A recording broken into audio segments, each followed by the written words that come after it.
La Biblia habla acerca de ser liberado de la ley, pero ¿qué significa cuando dice que todavía tenemos la obligación de obedecer? ¿Estamos libres de ella o no estamos libres de ella? Aquí nuestro Señor nos da en un versículo una respuesta muy simple y directa.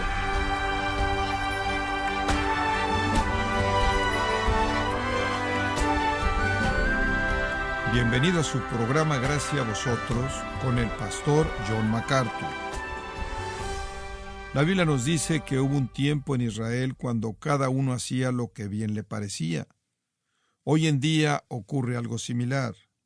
La sociedad en la que vivimos nos dice constantemente que podemos hacer lo que se nos dé la gana, mas para los cristianos esto no es así. En el mensaje de hoy, John MacArthur nos ayudará a entender a profundidad las palabras que Cristo predicó sobre la pertinencia de la ley, conforme continuamos con la serie titulada Cristo y la Ley, a continuación, en Gracia a Vosotros. Mateo capítulo 5, versículos 17 al 20 es nuestro texto, y estaremos considerando una sección de las Escrituras que hemos titulado Cristo y la Ley. Estaremos viendo el versículo 19, el cual presenta la relación del creyente con la ley. Es un pasaje tremendamente importante. Leámoslo juntos, comenzando en el versículo 17. No penséis que he venido para abrogar la ley o los profetas. No he venido para abrogar, sino para cumplir. Porque de cierto os digo que hasta que pasen el cielo y la tierra, ni una jota ni una tilde pasará de la ley hasta que todo se haya cumplido. De manera que cualquiera que quebrante uno de estos mandamientos muy pequeños, y así enseña a los hombres, muy pequeño será llamado en el reino de los cielos. Mas cualquiera que los haga y los enseñe, éste será llamado grande en el reino de los cielos. Porque os digo que si vuestra justicia no fuere mayor que la de los escribas y fariseos, no entraréis en el reino de los cielos. Hay un dicho antiguo que ha existido desde los 60s, que en cierta manera caracteriza el espíritu de la época, y es el siguiente: haz lo que quieras. ¿Cuántas veces ha oído usted eso? La libertad ha sido equiparada con hacer lo que usted quiere, expresarse a sí mismo. Y como un corolario a este tipo de mentalidad de hacer lo que quiera, ha venido una actitud casi antiley, la cual podríamos llamar antinominiana o antiley.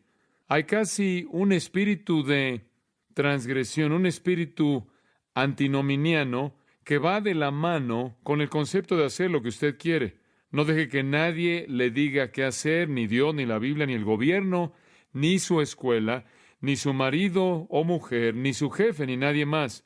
Este tipo de ideal antinominiano nos recuerda de una época en la historia bíblica la cual provocó la venganza de Dios, porque la Biblia dice que todo mundo hacía lo que estaba bien a sus propios ojos. Todo mundo hacía lo que bien le parecía. Esto no es nada más que hacer lo que usted quiere, es lo mismo. En nuestro mundo secular, este antinomianismo, esta rebelión, esta mentalidad de hacer lo que usted quiera, realmente se ha revelado a sí mismo en dos áreas que se extienden a muchas otras áreas. En primer lugar, en cierta manera ha dado lugar a una especie de existencialismo personal. El existencialismo es una filosofía que dice, usted tiene que llenar este momento con todo lo que usted quiere. Es todo lo que tiene, viva usted para el aquí y el ahora. Olvídese de todo y aférrese al aquí y a la ahora. El existencialismo dice, haz lo que quieras ahora, atrápalo mientras puedas, aprovéchalo ahora. Entonces ha emanado de esta actitud de existencialismo personal. En segundo lugar, también el legado de esta actitud de haz lo que quieras, de esta actitud antinominiana en particular, ha sido que la función o el derecho del Estado de legislar la moralidad o de decir lo que está bien y lo que está mal, gradualmente está siendo quitada del Estado. En otras palabras, lo primero que sucede en una filosofía existencial antinominiana es que todo el mundo hace lo que está bien a sus propios ojos. Y el siguiente paso natural es que no dejan que nadie les diga lo que está bien. Entonces, usted comienza a ver no solo un existencialismo personal, sino también una desintegración en el gobierno en términos de su función de tratar de mantener una tapa sobre la moralidad. Entonces, lo que oímos en la actualidad es, dejen a todos solos en el área moral. Si quiere alguien ser un homosexual, tener muchas mujeres o cometer todo tipo de crímenes personales que supuestamente son llamados crímenes sin víctimas, déjenlos solos. No necesitamos ningún gobierno que esté legislando moralidad, no necesitamos a ningún Dios que nos esté diciendo qué hacer, no necesitamos ningún tipo de victorianismo bíblico anticuado que restrinja lo que el hombre quiere. Y como consecuencia, lo que usted tiene en el declive natural del hombre es un proceso de aceleramiento cuando él se sintoniza con este tipo de pensamiento. Inclusive en la iglesia de Jesucristo ha habido esta misma actitud. La iglesia ha sido infiltrada, en muchos casos, por una inmoralidad, inclusive una amoralidad. Se ha vuelto tolerante de la actividad sexual. Estamos muy conscientes de iglesias en donde a los homosexuales se les están dando ciertos derechos y así sigue. Las iglesias temen disciplinar a la gente porque creen que puede causar olas. Entonces, inclusive en la iglesia de Jesucristo, una especie de remoción de la autoridad de la palabra de Dios o del poder de la iglesia de actuar en contra del pecado, poco a poco se está llevando a cabo. Y hay otras personas que tienen un espíritu antinominiano en base a una interpretación falsa del concepto de la justicia o de la justificación. Ellos sienten que debido a que hemos sido justificados por la fe únicamente, debido a que hemos sido hechos justos por Dios, debido a que Él nos ha declarado salvos, y debido a que la Biblia dice que ya no estamos bajo la ley, ahora la gracia es tan magnánima, tan grande, y abarca tanto, que podemos hacer lo que queramos y nunca preocuparnos al respecto. Sé de una iglesia en nuestro país y sé de ella muy bien en donde creen que el cristiano como individuo realmente tiene dos partes. Usted es una nueva criatura y el hombre viejo. Cuando usted peca es el hombre viejo. Entonces usted espera que si tiene al hombre viejo, él va a pecar. Entonces el pecado es simplemente el hombre viejo haciendo lo suyo. Y no sirve de nada disciplinar al hombre viejo. De cualquier manera está corrupto. Entonces no se preocupe por eso. No hay razón entonces de disciplinar el pecado. No hay razón por la cual deba usted enfrentar el pecado. Simplemente es el hombre viejo quien estará con nosotros haciendo lo suyo de cualquier manera. Esto no es nada más que un renacimiento de dualismo filosófico y es antibíblico. Siempre habrá gente en la sociedad que quiere rebelarse contra Dios, deshacerse de Dios, sus estándares, su palabra, su ley. Y es sorprendente que inclusive puede ser un problema en la iglesia. Hay gente que ha escrito libros acerca de la gracia, acerca de la justificación, del perdón magnánimo de Dios, que han intercambiado ese perdón para vivir vidas viles, malas, disolutas, pecaminosas. Pero eso no es lo que la Biblia enseña. La Biblia nunca enseña que debemos vivir vidas de impiedad, vivir en contra de un estándar divino, que la gracia nos libera de la responsabilidad de obedecer las leyes de Dios, que Dios ha alterado algo de sus estándares morales. Eso, de hecho, es lo que Jesús dice en este pasaje, esto es que Dios no ha alterado ninguno de sus estándares morales. Entonces presentamos la pregunta, ¿cuál es la relación del cristiano con la ley de Dios? ¿Hemos sido salvados por la fe? La Biblia habla acerca de ser liberado de la ley, pero ¿qué significa cuando dice que todavía tenemos la obligación de obedecer? ¿Cuál es la relación del creyente con la ley? ¿Estamos libres de ella o no estamos libres de ella? Realmente creo que el versículo 19 es una excelente respuesta. De manera que cualquiera que quebrante uno de estos mandamientos muy pequeños, y así enseña a los hombres, muy pequeño será llamado en el reino de los cielos. Mas cualquiera que los haga y los enseñe, éste será llamado grande en el reino de los cielos. Aquí nuestro Señor nos da en un versículo una respuesta muy simple y directa. Y le recuerdo que nuestro Señor está hablando acerca de su actitud hacia el Antiguo Testamento. Los judíos de su época que estaban oyéndolo tenían mucha curiosidad acerca de lo que él pensaba acerca del Antiguo Testamento. Él era tan nuevo, tan diferente a su sistema, tan diferente al judaísmo que existía en la época. Él era tan diferente de lo que ellos habían definido como religión, que querían saber si él se había apartado del pasado, si él había abrogado la ley mosaica, si él estaba haciendo a un lado el Antiguo Testamento. Y entonces nuestro Señor en este pasaje nos habla de su perspectiva de la ley del Antiguo Testamento. En primer lugar, él reitera la preeminencia de la misma en el versículo 17, la permanencia de la misma en el versículo 18, la pertinencia de la misma en el versículo 19, y después el propósito de la misma en el versículo 20. Ellos estaban esperando un rey, y él era un rey, pero ellos estaban esperando un rey político, quien trajera un reino externo. pero él era un rey espiritual que traería un reino interno. Entonces, en lugar de hablar de una nueva economía o de una nueva política, él continuó hablando de la virtud. De eso estaba hablando en las bienaventuranzas. En lugar de cambiarlo de afuera, él quería cambiarlo de adentro. Aquí, él les dice que la clave para un cambio interior, la clave para poder cumplir con la responsabilidad de estar en su reino, es la palabra de Dios, el Antiguo Testamento. Todavía permanece, él dice. La justicia todavía es definida en términos de Dios. Dios no ha cambiado de parecer. Entonces, él exalta, él levanta la ley de Dios. Él dice, ¿creo en el Antiguo Testamento? Claro que sí. De hecho, lo mantengo en una mayor estima de la que cualquiera de ustedes se han imaginado. Entonces, este pasaje, sin duda alguna, es el pasaje más maravilloso del Nuevo Testamento que habla de la exaltación del Antiguo Testamento, la ley de Dios. Recordará que hablamos de la preeminencia de la ley en el versículo 17. Simplemente para recordarle, el Señor dijo, no penséis que he venido para abrogar la ley o los profetas. No he venido para abrogar, sino para cumplir. Hablamos acerca del hecho de que Jesús vio la ley como preeminente. En otras palabras, ascendió por encima de cualquier otra cosa. Estaba muy por encima de las tradiciones rabínicas o cualquier cosa que ellos estaban definiendo como religión en sus propios términos. Él exalta la ley de Dios por 3 razones. En primer lugar, su autor es Dios. Era la ley. En segundo lugar, fue afirmada por los profetas. Y en tercer lugar, fue cumplida por Cristo. Esas 3 cosas le dan su preeminencia. Después, nuestro Señor pasó a la permanencia de la ley. No solo era preeminente en ese entonces, es preeminente ahora en su permanencia. Versículo 18, hasta que pasen el cielo y la tierra, ni una jota ni una tilde pasará de la ley hasta que todo se haya cumplido. Los judíos estaban esperando que viniera un sistema más relajado, estaban esperando el quitar los estándares. Jesús elevó el estándar aún más arriba de lo que cualquiera de los líderes de Israel habían hecho. Él dijo, va a permanecer y va a permanecer hasta que toda pequeña letra sea cumplida. Después llegamos a la pertinencia de la ley. En el versículo 19, el Señor dice, si la ley es preeminente y permanente, entonces la ley presenta una responsabilidad en su vida. Francamente, este es uno de los estudios más elementales, más definitivos que un cristiano jamás pudiera realizar, el comprender y entender en su propia mente espiritual cuál es su responsabilidad para con la ley divina de Dios, y es un asunto crítico.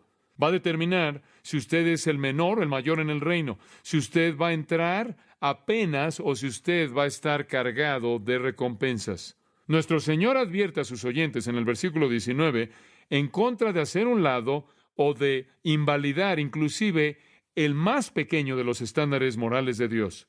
Hay varias razones para ello, y este es el bosquejo que quiero que siga. En primer lugar, Él dice que la ley es pertinente para nosotros debido a su naturaleza. ¿Qué significa eso? Observe el principio del versículo 19. De manera que cualquiera. ¿Para qué está ahí el de manera? Para llevarlo de regreso. De manera, él dice, debido a que es preeminente, debido a que Dios la escribió, los apóstoles la afirmaron y Cristo la cumplió, es preeminente. Y debido a que es permanente, por lo tanto es pertinente. Cualquier cosa que es preeminente, esto es, cualquier cosa que está por encima de cualquier otra verdad escrita en la historia del mundo, cualquier otra que esté exaltada como la palabra misma de Dios, cualquier cosa que es sostenida en alto por los voceros de Dios, los profetas, cualquier cosa que es cumplida por Cristo mismo es preeminente. Debido a que es preeminente y debido a que es permanente, por ello es obligatorio el obedecerla. Dios no presenta cosas inventadas. La Biblia no hace sugerencias, da mandatos. Hay una gran diferencia. Entonces, el primer punto es que somos responsables por escuchar la ley de Dios debido a su naturaleza. En segundo lugar, debemos escuchar la ley debido a su consecuencia. Lo que usted y yo hacemos con la ley moral de Dios va a traer un efecto directo sobre nuestras vidas. La manera en la que tratamos la ley de Dios va a afectarnos de manera directa. Hay 2 categorías.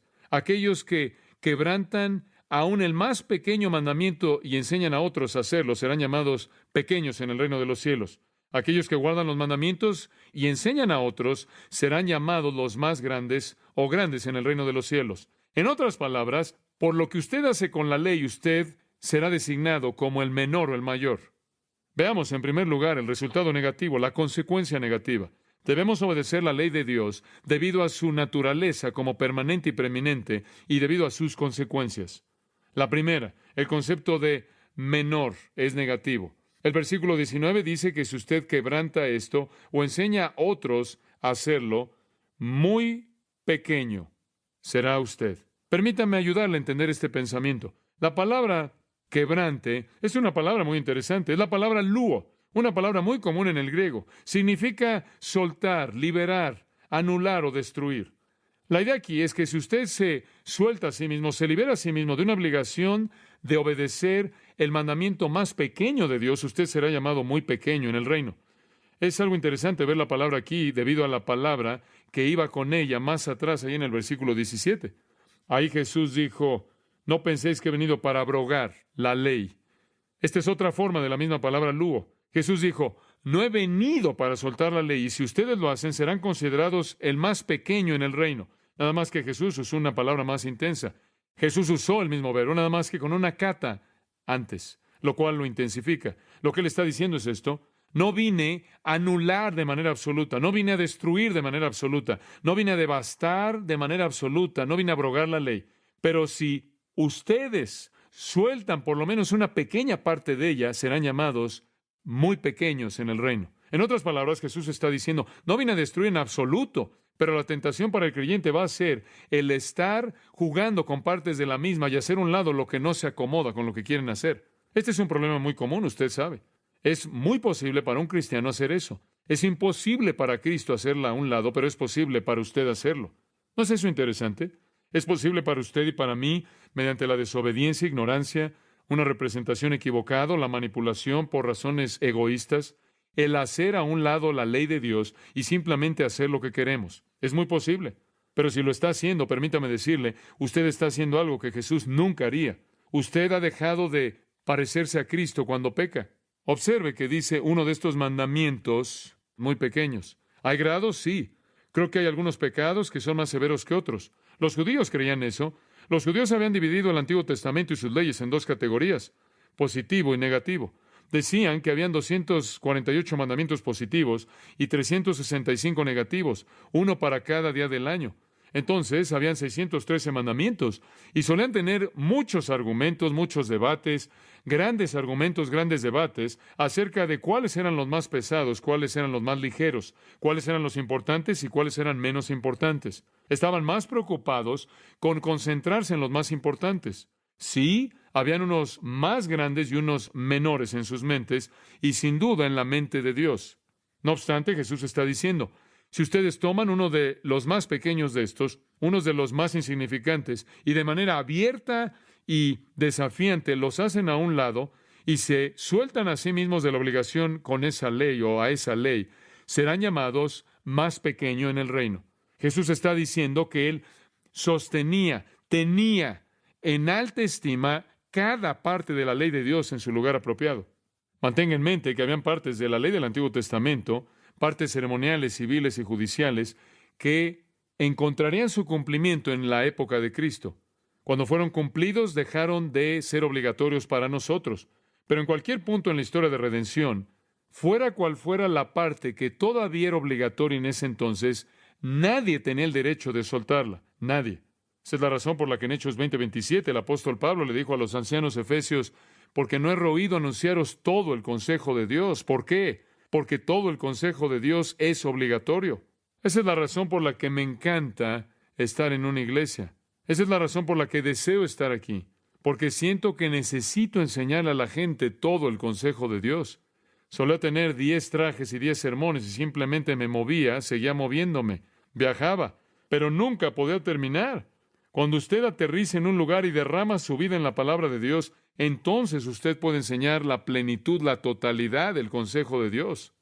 Ahora recuerde, habían algunas partes de la ley ceremonial y civil o judicial que se relacionaban con Israel que Cristo cumpliría.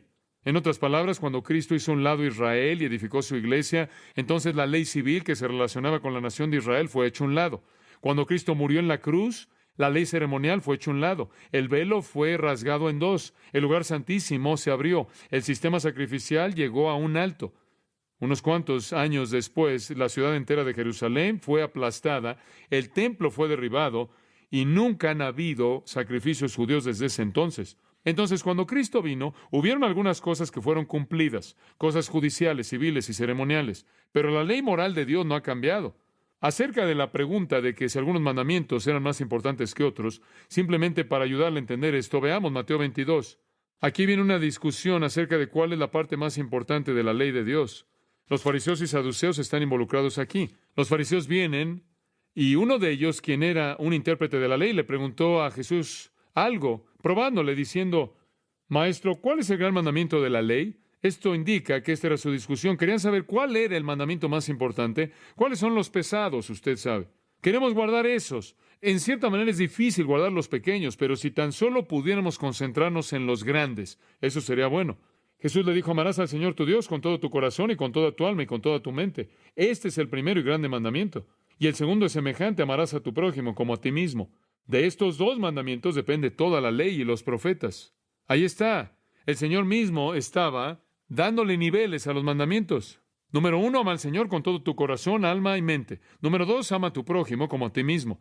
Números 3, 4, 5, 6, 7 y demás vienen debajo de estos. Entonces, aún el Señor reconoció que había una variedad de intensidad y grado de importancia en los diferentes mandamientos. Entonces, es posible que si hay un gran mandamiento, también hay uno menor. En Mateo 23, 23, dice, «Ay de vosotros, escribas y fariseos hipócritas, porque diezmáis». Ahora, el diezmar estaba bien, ¿no es cierto? Debían pagar diezmo a la nación de Israel por todo lo que ellos cosechaban y todos lo habían hecho. Él dice, diezmáis la menta y el eneldo, una planta, y el comino, una semilla. Aquí estaban diciendo, aquí están 9 semillas para mí y una para Dios. 9 pequeñas plantas para mí y una para Dios. 9 pequeñas hierbas para mí y una para Dios. Estaban haciéndolo con cosas pequeñas, minúsculas. Pero él dice, y dejáis lo más importante de la ley. Sí, era importante diezmar, pero realmente no era tan importante como la justicia, la misericordia y la fe. Entonces, en la ley de Dios habían grados. Habían mandamientos más grandes y había mandamientos menores.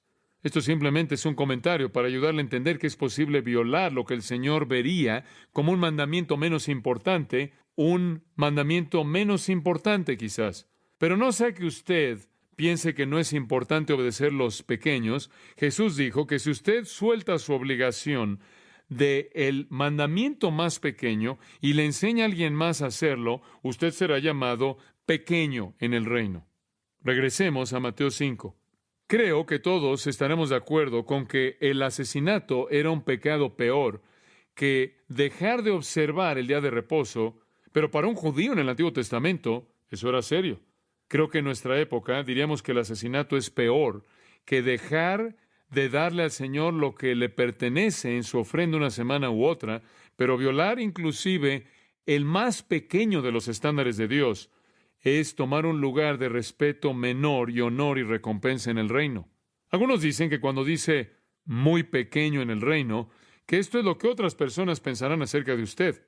Algunos comentaristas dicen, todo mundo pensará que usted es el más pequeño en el reino y usted va a tener una mala reputación. No creo que eso es lo que está diciendo.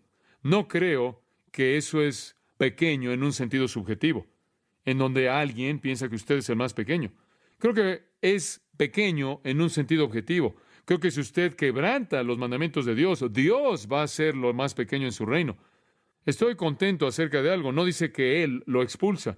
¿No le da gusto que aun cuando usted fracasa y se pierde o se suelta de la ley de Dios y sigue y hace lo que usted quiere hacer de cualquier manera y le da la espalda a Dios y lo desobedece de una manera abierta como usted quiera, todo lo que usted puede ser es el más pequeño?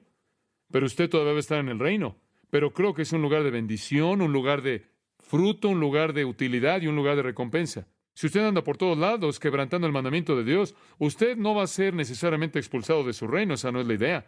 Lo que va a suceder es que usted se volverá una persona que Él no puede usar, bendecir o recompensar. Usted podrá decir, simplemente estoy fallando hoy. En el pasado, hombre, realmente yo iba bien. He sido fiel por mucho tiempo, nada más que últimamente he estado mal. Esa es la razón por la que Juan dice, cuídense ustedes mismos para que no pierdan las cosas por las que han trabajado, sino que reciban una recompensa plena.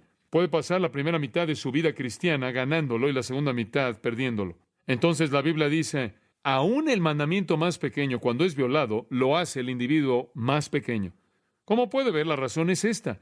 Si usted quebranta cualquier parte de la ley de Dios, usted ha quebrantado todo, ¿verdad? En Santiago 2:10 dice, porque cualquiera que guardare toda la ley, pero ofendiere en un punto, se hace culpable de todos. Usted ofende en un punto y usted muestra una irreverencia para la ley entera de Dios. Jesús está diciendo, si violan el principio en cualquier punto, entonces han mostrado una falta de respeto para la totalidad de la ley de Dios, lo cual es una falta de respeto, falta de consideración hacia la santidad de Dios. Una persona así sería el más pequeño. Hay otra posibilidad en este pasaje también, y es que está hablándole a los escribas y fariseos, y que los incluye en el reino solo en un sentido visible.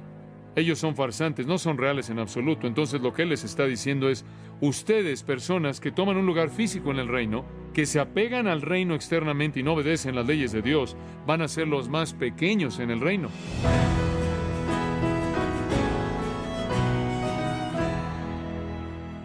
Hemos escuchado a John MacArthur con la serie Cristo y la Ley, y hemos aprendido que la ley de Dios es pertinente debido a su carácter, y que nuestro grado de obediencia a ella determinará qué posición tendremos en el reino de Dios.